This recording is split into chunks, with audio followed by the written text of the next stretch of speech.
Tonight we find him in Morehead City. Scott Mason tells the story of a boat builder and one special boat in particular.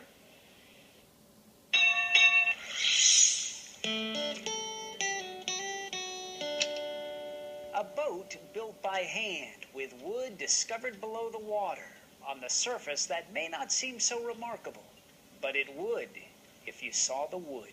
The wood did not come with a how-to manual. And neither did the canoe. For me, it was trial and error. But hoping he would not err with wood this old. 25,000 years for some of it. And some of it twice as old as that. For sure, there were saber-toothed tigers in the area rubbing against the bark of these trees. There were ancient birds that I can't even pronounce the names of. In 2003, a company pumping sand near Little Petey River in South Carolina rubbed against the trees too. Would bump into obstructions, and they would stop the whole operation, have to get this huge logs out of the way so they could continue pumping sand. And what did they do with some of the logs? They were just burning this stuff.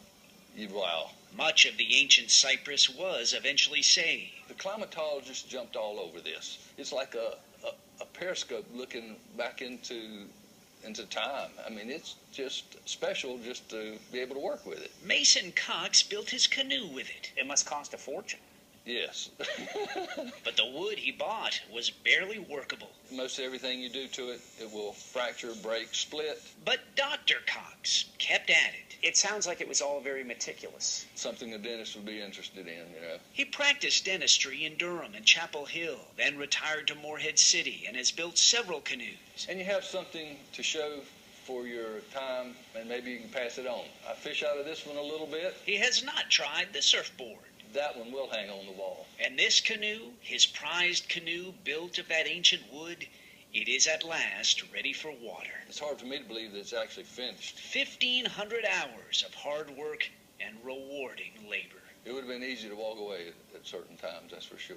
Sounds like you enjoy a challenge. Definitely.